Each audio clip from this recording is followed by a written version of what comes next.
নমস্কার প্রিয় শ্রোতা বন্ধুরা, রাধা কৃষ্ণ উইথ পিয়ালি চ্যানেলে আমি পিয়ালি আছি আজকে আপনাদের সাথে শ্রীমদ্ ভগবদ গীতা পাঠ করে শোনাচ্ছি। প্রিয় শ্রোতা বন্ধুরা, শ্রীমদ্ ভগবদ গীতার সর্বশেষ অধ্যায় অর্থাৎ অষ্টাদশ অধ্যায়ের প্রথম শ্লোক। এই যে অষ্টাদশ অধ্যায় হচ্ছে মোক্ষযোগ। এই মোক্ষযোগের প্রথম শ্লোকে অর্জুন উবাচ, অর্থাৎ অর্জুন বলছেন, সন্ন্যাসস্য মহাবায় তদ্ধ মিচ্ছামি বেদুত্তম তাগস্য চ ঋষিকেশ পৃথক প্রেষি শ্রী সুদন।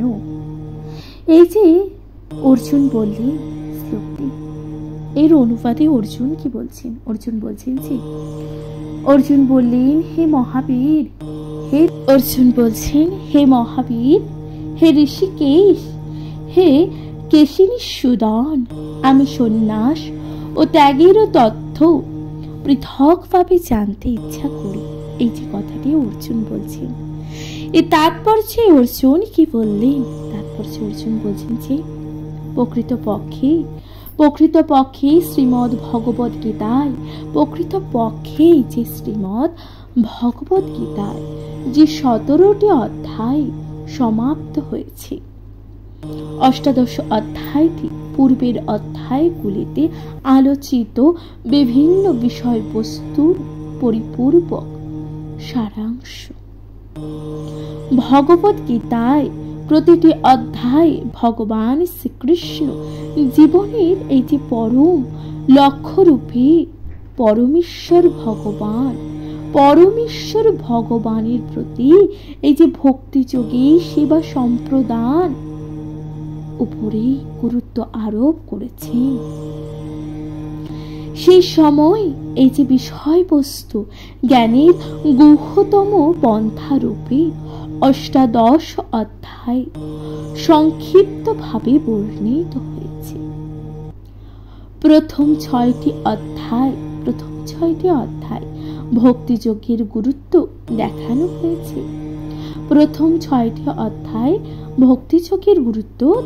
হয়েছে। যেখানে বলা হয়েছে যে যোগী নামপি সর্বেশাং, এই যে যোগী নামপি সর্বেশাং, সমস্ত যোগীদের মধ্যে যিনি সর্বদাই অন্তরে আমার কথা আমাকে চিন্তা করে তিনি শ্রেষ্ঠ। ভগবান বলছেন, এই যে সমস্ত যোগীদের মধ্যে যিনি আমার কথা চিন্তা করে সর্বদাই তিনি শ্রেষ্ঠ। পরবর্তী 6টি অধ্যায় এই যে শুদ্ধ ভক্তি, তার প্রকৃতি এবং তার অনুশীলনের বর্ণনা করা হয়েছে। শেষ 6টি অধ্যায় জ্ঞান, বৈরাগ্য, জড় প্রকৃতি ও অপ্রাকৃতিক প্রকৃতি, ক্রিয়াকলাপ এবং ভগবত সেবার কথা বর্ণনা করা হয়েছে। তাহলে শেষ এই যে 6টি অধ্যায় আমরা কি জানতে পারি?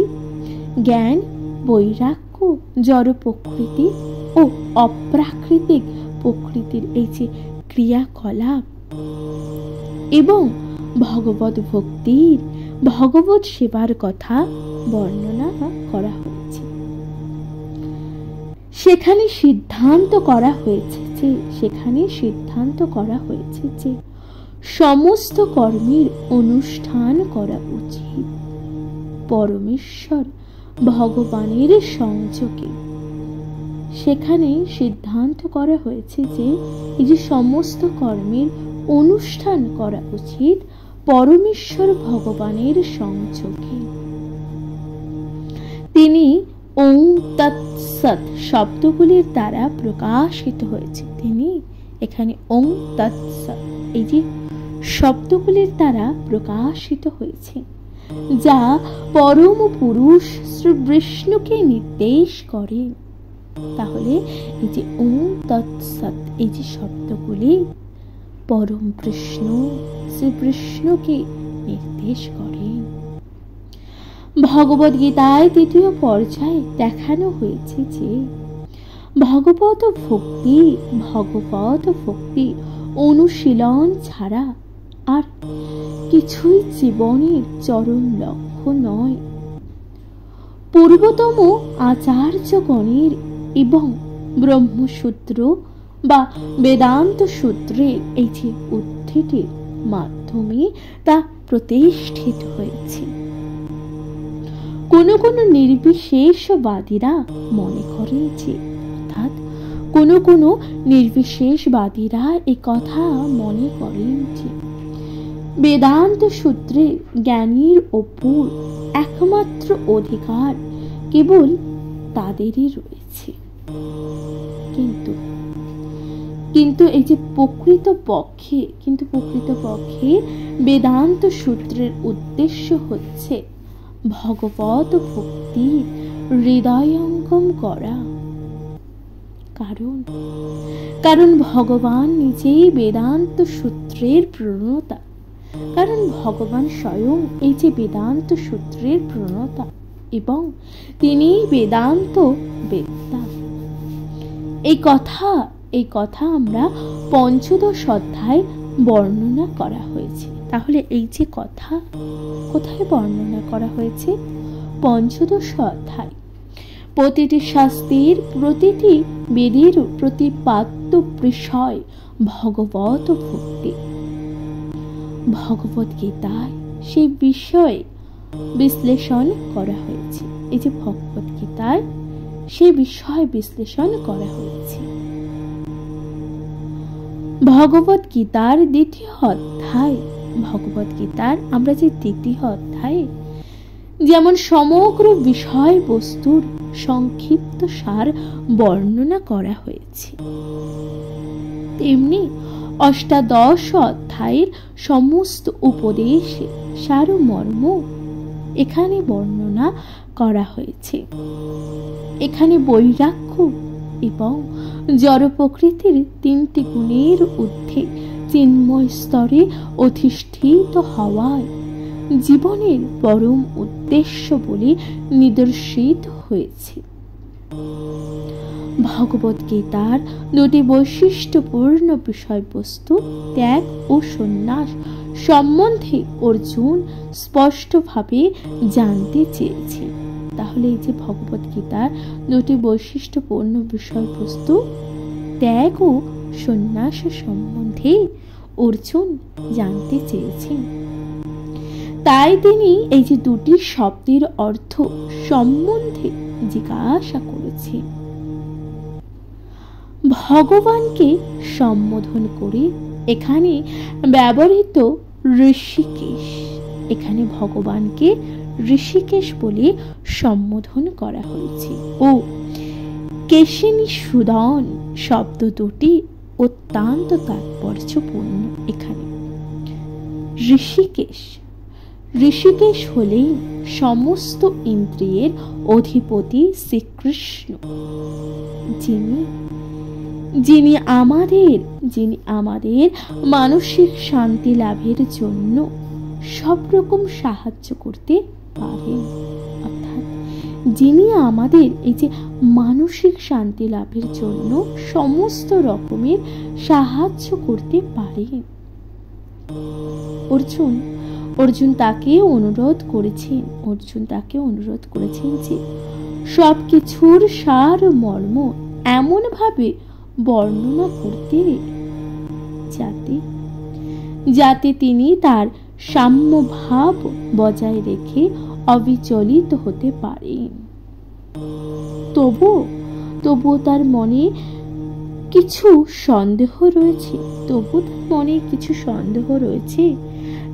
আর এই যে সন্দেহকে সবসময় অসুরের সঙ্গে তুলনা করা হয়েছে। এই যে অর্জুনের মনে বারংবার সন্দেহের উৎপন্ন হয়েছে, এই যে সন্দেহগুলির উৎপন্ন হচ্ছে, এগুলোকে অসুরের সঙ্গে তুলনা করা হয়েছে। তাই অর্জুন বলেছেন যে তাই শ্রীকৃষ্ণ তিনি কেশিনী সুদন বলে সম্বোধন করা হয়েছে। কেশী একজন অত্যন্ত দুর্ধর্ষ অসুর ছিলেন। কেশী ছিলেন একজন অত্যন্ত দুর্ধর্ষ অসুর এবং শ্রীকৃষ্ণ তাকে হত্যা করেছিলেন, যাকে শ্রীকৃষ্ণ হত্যা করেছিলেন। এখন অর্জুন প্রত্যাশা করছেন যে এই যে তার মনে উৎপন্ন হচ্ছে যে সন্দেহরূপী অসুরটি, তাকেও শ্রীকৃষ্ণই নাশ করুক। তাহলে অর্জুন এটা মনে করছেন যে তার মনে যে উৎপন্ন হচ্ছে যে সন্দেহে, তাহলে সেই যে সন্দেহ নামক অসুরটিকেও বাসুদেব শ্রীকৃষ্ণই হত্যা করুক। প্রিয় শ্রোতা বন্ধুরা, তাহলে এখানে সমাপ্ত হচ্ছে শ্রীমদ্ ভগবত গীতার অষ্টাদশ অধ্যায় প্রথম শ্লোক। আশা করছি তা আপনাদের ভালো লেগেছে। অবশ্যই আপনাদের গুরুত্বপূর্ণ মতামত দিয়ে জানাতে ভুলে যাবেন না। এর পরবর্তী শ্লোক অর্থাৎ দ্বিতীয় শ্লোকে ভগবান শ্রীকৃষ্ণ কি বলছেন, আসুন তা যথাযথ ব্যাখ্যা করা যাক। শুনতে থাকবেন শ্রীমদ্ ভগবত গীতা পাঠ।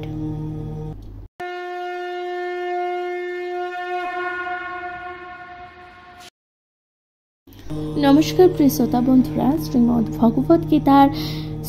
ভগবত গীতার অষ্টাদশ অধ্যায় অর্থাৎ মোক্ষযোগের দ্বিতীয় শ্লোকে শ্রী ভগবান অর্থাৎ এখানে স্বয়ং ভগবানকে বলছেন।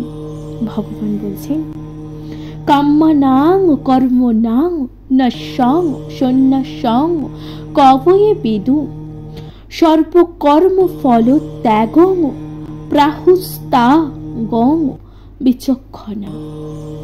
অনুবাদে অর্জুন বলছেন, এখানে অর্জুনকে ভগবান বলছেন, পরমেশ্বর ভগবান বললেন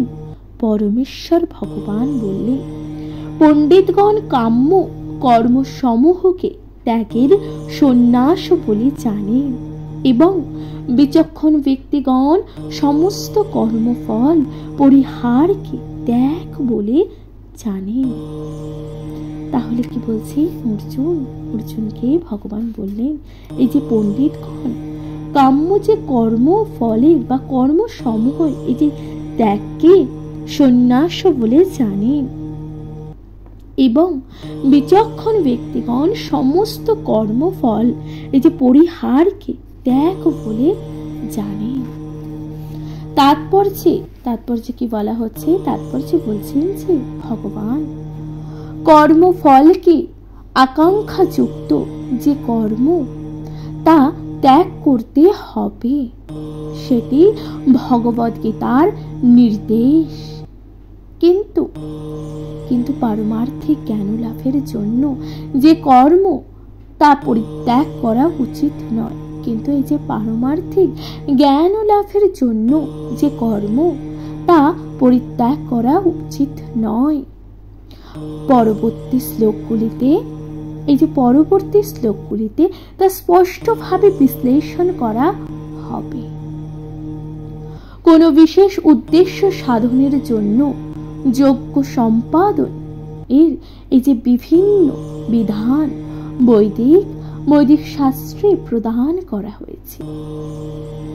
কোনো বিশেষ উদ্দেশ্য সাধনের জন্য এই যে যজ্ঞ সম্পাদনের এই যে বিভিন্ন বিধান আমরা বৈদিক শাস্ত্রে প্রদান করা হয়েছে। পুত্র লাভের জন্য অথবা স্বর্গ লাভের জন্য বিশেষ যজ্ঞ অনুষ্ঠান করতে হয়। তাহলে পুত্র লাভের জন্য অথবা স্বর্গ লাভের জন্য বিশেষ যজ্ঞ অনুষ্ঠান করতে হয়। কিন্তু কামনার বশীভূত হয়ে যজ্ঞের অনুষ্ঠান বন্ধ করতে হবে। কিন্তু তা বলে নিজের অন্তর পরিশুদ্ধ করার উদ্দেশ্যে যজ্ঞ অনুষ্ঠান বা পারমার্থিক বিজ্ঞানে উন্নত লাভের জন্য অনুষ্ঠিত এই যে যজ্ঞ সমূহ পরিত্যাগ করা উচিত নয়। তাই ভগবান বলছেন যে দেখুন, কিন্তু তা বলে নিজেদের এই যে অন্তরে পরিশুদ্ধ করার উদ্দেশ্যে এই যে যজ্ঞ অনুষ্ঠান বা এই যে পারমার্থিক বিজ্ঞানে উন্নতি লাভের জন্য অনুষ্ঠিত এই যে যজ্ঞ সমূহ পরিত্যাগ করা উচিত নয়। ভগবান কত সুন্দরভাবে ব্যাখ্যা করেছেন প্রিয় শ্রোতা বন্ধুরা। আশা করছি তা আপনারা বুঝতে পারছেন। তাহলে এখানে সমাপ্ত হচ্ছে শ্রীমদ্ ভগবদ গীতার অষ্টাদশ অধ্যায়ের দ্বিতীয় শ্লোক। এর পরবর্তী শ্লোক, তৃতীয় শ্লোকে ভগবান কি বলছেন আসুন তার ব্যাখ্যা করা যাক। শুনতে থাকবেন শ্রীমদ্ ভগবদ গীতা পাঠ।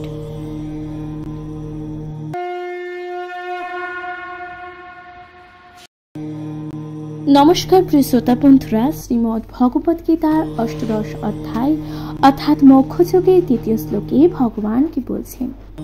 ভগবান বলছেন ত্যাজ্যং দোষোপদিতকে কর্ম প্রাহুর্ম মন্যে সেন যজ্ঞ দান তপ কর্ম ন তজ্জমেতি চাপরে। অনুবাদে বলছেন যে এক শ্রেণীর মনীষীগণ বলেন যে সকাম কর্ম দোষযুক্ত বলে তা পরিত্যাজ্য। অপর এক শ্রেণীর পণ্ডিত যজ্ঞ দান তপস্যা প্রভৃতি কর্মকে অপরিত্যাজ্য বলে সিদ্ধান্ত করেছে। তাৎপর্য কি বলা হয়েছে? তাৎপর্য এখানে বলা হয়েছে যে বৈদিক শাস্ত্রে এমন অনেক কার্যকলাপকে নির্দেশ দেওয়া হয়েছে যা তর্কের বিষয় হয়ে দাঁড়ায়। যেমন যজ্ঞে পশু বলি দেওয়ার যে নির্দেশ। আবার এটিও বলা হয়েছে যে পশু হত্যা করা অত্যন্ত ঘৃণ্যকর।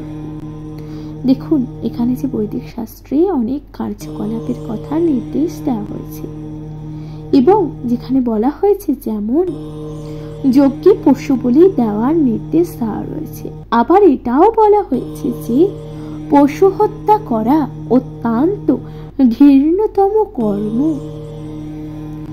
যদিও যজ্ঞে পশু বলির নির্দেশ বৈদিক শাস্ত্রে দেওয়া হয়েছে, কিন্তু পশু হত্যা করার নির্দেশ দেওয়া হয়নি। যজ্ঞে বলি দেওয়ার উদ্দেশ্য, এই যে যজ্ঞে বলি দেওয়ার উদ্দেশ্যটি হচ্ছে পশুটিকে নবজীবন দান করা। কখনো কখনো যজ্ঞে বলি দেওয়ার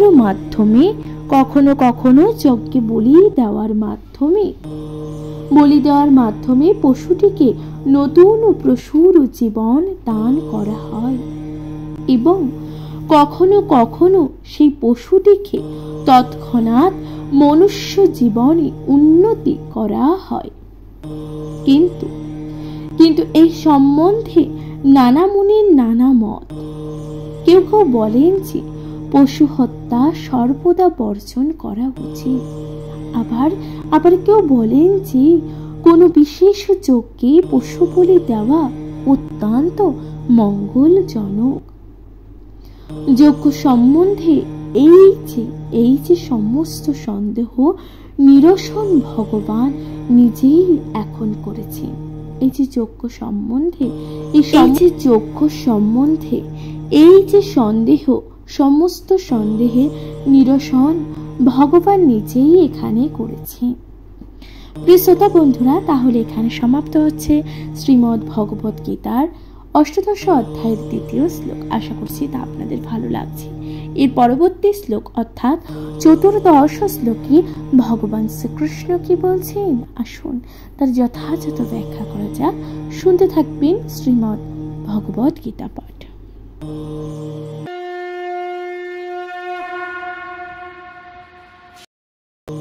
নমস্কার প্রিয় শ্রোতা বন্ধুরা, রাধা কৃষ্ণ উইথ পিয়ালি চ্যানেলে আমি পিয়ালি আছি আজকে আপনাদের সাথে শ্রীমদ্ ভগবদ গীতার অষ্টাদশ অধ্যায় অর্থাৎ মোক্ষযোগের চতুর্থ শ্লোকে ভগবান কি বলছেন? ভগবান বলছেন যে নিশ্চয় অং শৃণু মে তত্র ত্যাগে ভরত সত্যম ত্যাগ হি পুরুষ ব্যাঘ্র ত্রিবিধ সংপ্রকৃতি ত্রিত। এই যে বলছেন, এই অনুবাদে ভগবান বলছেন হে ভারত শ্রেষ্ঠ, ত্যাগ সম্বন্ধে আমার নিশ্চিত সিদ্ধান্ত শ্রবণ করো। হে পুরুষ ও ব্যাঘ্র, শাস্ত্রের ত্যাগে 3 প্রকার বলে কৃতিত্ব হয়েছে।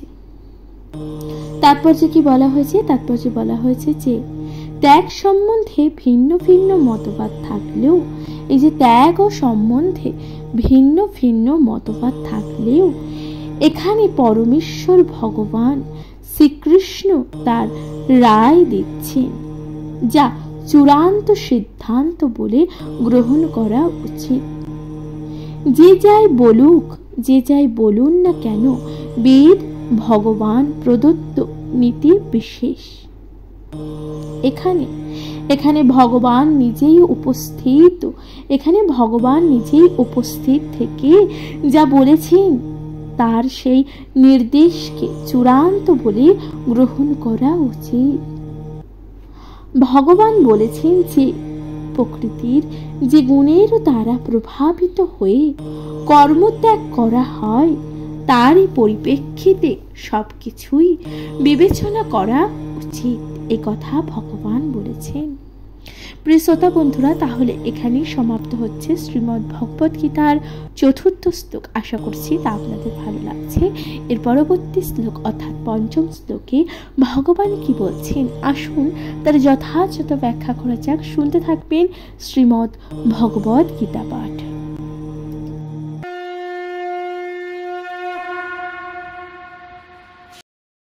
নমস্কার প্রিয় শ্রোতা বন্ধুরা, শ্রীমদ্ ভগবদ গীতার 8দশ অধ্যায় অর্থাৎ মোক্ষযোগের 5ম শ্লোকে ভগবান কি বলছেন?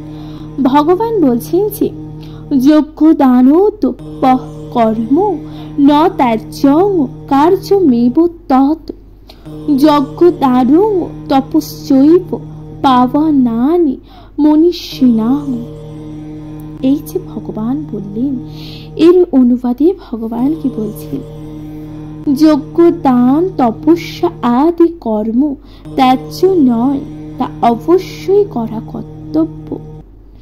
যজ্ঞ দান ও তপস্যা মনীষীদের পর্যন্ত পবিত্র করে। অর্থাৎ এই যে যজ্ঞ দান তপস্যা আদি কর্ম ত্যায্য নয়, তা অবশ্যই করা কর্তব্য। এই যে যজ্ঞ দান তপস্যা এই সমস্ত কিছু মনীষীদেরও পর্যন্ত পরিবর্তন বা পবিত্র করে থাকে। যোগীদের উচিত মানব সমাজের উন্নতি সাধনের জন্য কর্ম সম্পাদন করা। তাহলে যোগীদের কি করা উচিত? এই যে আমাদের মানব সমাজের জন্য কর্ম সম্পাদন করা উচিত। মানুষকে পরমার্থের পথে এগিয়ে নিয়ে যাওয়াই উপযোগী, এবং এই যে উপযোগী অনেক শুদ্ধিকরণের প্রক্রিয়া আছে। দৃষ্টান্ত স্বরূপে বিবাহ অনুষ্ঠানকে এই ধরনের একটি পবিত্র কর্ম বলে গণ্য করা হয়েছে। বলা হয়েছে যে এই যে বিবাহ অনুষ্ঠানকে এই ধরনের একটি পবিত্র কর্ম বলে গণ্য করা হয়েছে, তাকে বলা হয় বিবাহযোগ্য। একজন সন্ন্যাসী যিনি সবকিছু ত্যাগ করেছেন, একজন সন্ন্যাসী যিনি সমস্ত কিছু ত্যাগ করেছেন এবং পারিবারিক সম্পর্ক ত্যাগও করেছেন, তার পক্ষে কি বিবাহ অনুষ্ঠানে উৎসাহ দান করা উচিত? কি বলছে দেখুন গীতায়, একজন সন্ন্যাসী যিনি সমস্ত কিছু ত্যাগ করেছেন, নিজের দেহ, নিজের গৃহ এবং নিজের সংসার সকল কিছু ত্যাগ করেছে, তাহলে তার পক্ষে কি এই যে বিবাহ সূত্রে বা বিবাহ অনুষ্ঠানে উৎপাদন বা উৎসাহ দেওয়া উচিত? ভগবান এখানে বলেছেন যে মানব সমাজের মঙ্গলের জন্য যে যজ্ঞ তা কখনোই ত্যাগ করা উচিত নয়। ভগবান এখানে বলেছেন যে এই যে মানব সমাজের যে মঙ্গলের জন্য যে যজ্ঞ তা কখনোই ত্যাগ করা উচিত নয়।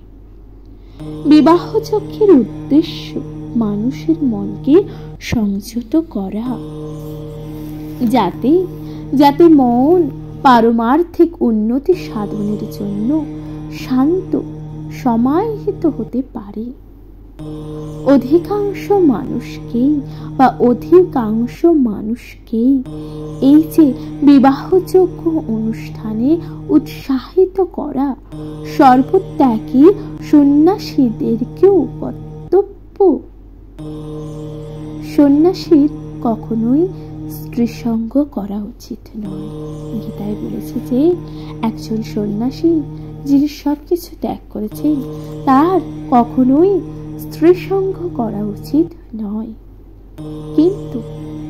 কিন্তু তার অর্থ এই নয় যে যারা জীবনের নিম্নস্তরে রয়েছেন, যারা নবযুবক, তারা বিবাহের মাধ্যমে সহধর্মিণী গ্রহণ করবে না।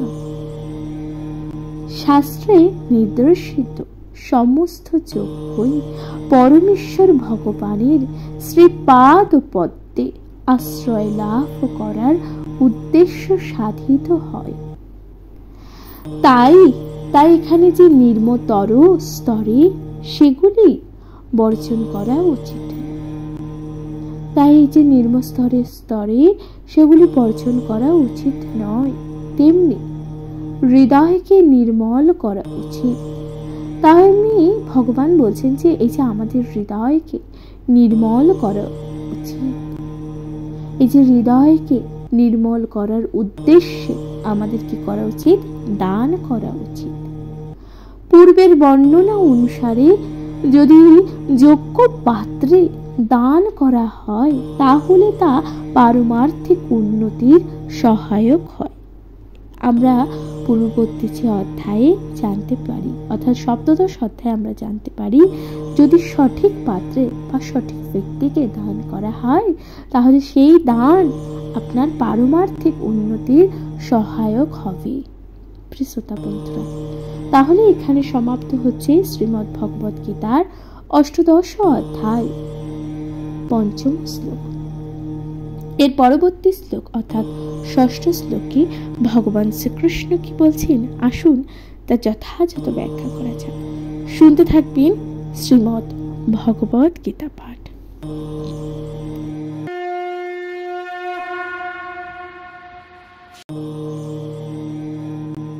নমস্কার প্রিয় শ্রোতা বন্ধুরা, রাধা কৃষ্ণ পিয়ালি চ্যানেলে আমি পিয়ালি আছি আজকে আপনাদের সাথে শ্রীমদ্ ভগবদ গীতা পাঠ করে শোনাচ্ছি। প্রিয় শ্রোতা বন্ধুরা, শ্রীমদ্ ভগবদ গীতার অষ্টদশ অধ্যায় অর্থাৎ মোক্ষলাভের মোক্ষযোগের ষষ্ঠ শ্লোকে ভগবান কি বলছেন? ভগবান বলছেন যে এটা নোপি তু কর্মান্যে সঙ্গং তক্তা ফলানি চ কর্তব্য নীতি মে পার্থ নিশ্চিতম মত মুক্ত নম। অনুবাদে বলছেন হে পার্থ, এই যে আসক্তি ও ফলের আশা পরিত্যাগ করে এই সমস্ত কর্তব্যবোধে অনুষ্ঠান করা উচিত। এটি নিশ্চিতভাবে আমার উত্তম অভিমত। তাৎপর্য ভগবান বলছেন যে যদিও সমস্ত যজ্ঞই পবিত্র, তবুও তা অনুষ্ঠান করার মাধ্যমে কোনো রকম ফলের আশা করা উচিত নয়। পক্ষান্তরে বলা হয়েছে যে জাগতিক উন্নতি সাধনের জন্য এই যে অনুষ্ঠিত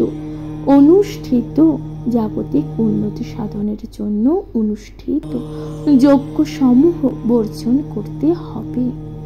কিন্তু যে সমস্ত যজ্ঞ মানুষের অস্তিত্বকে পবিত্র করে এবং তাদের পারমার্থিক স্তরে উন্নতি করে তা কখনোই ত্যাগ করা উচিত নয়।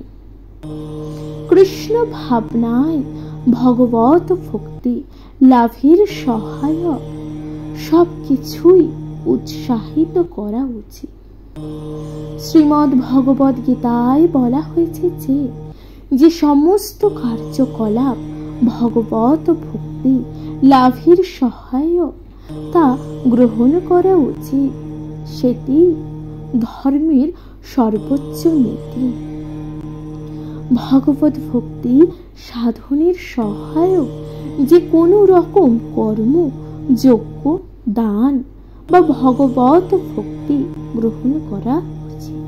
তাই কি বলা হয়েছে দেখুন, এই যে ভগবত ভক্তি সাধনের সহায়ক যে কোনো রকমের ধর্ম, যজ্ঞ, দান কিংবা এই যে ভগবত ভক্তি গ্রহণ করা উচিত, এ কথা বলা হয়েছে। প্রিয় শ্রোতা বন্ধুরা, তাহলে এখানে সমাপ্ত হচ্ছে শ্রীমদ্ ভগবত গীতার অষ্টাদশ অধ্যায় অর্থাৎ মোক্ষযোগের ষষ্ঠ শ্লোক। আশা করছি তা আপনাদের ভালো লেগেছে। শ্রীমদ্ ভগবত গীতা পাঠ আপনাদের কেমন লাগছে অবশ্যই আপনাদের গুরুত্বপূর্ণ মতামত দিয়ে জানাতে ভুলে যাবেন না। প্রিয় শ্রোতা বন্ধুরা, তাহলে আজকের মতো জানাচ্ছি এখানে বিদায়। ভালো থাকবেন, সুস্থ থাকবেন তথা শ্রীমদ্ ভগবত গীতা পাঠ অবশ্যই শুনতে থাকবেন এবং আপনাদের গুরুত্বপূর্ণ মতামত দেবেন। চ্যানেলে প্রথমবার শুনে থাকলে চ্যানেলটিকে সাবস্ক্রাইব করে দিতে একদমই ভুলে যাবেন না। প্রিয় শ্রোতা বন্ধুরা, তাহলে কমেন্টে লিখতে ভুলে যাবেন না। জয় শ্রী রাধা কৃষ্ণ। নমস্কার।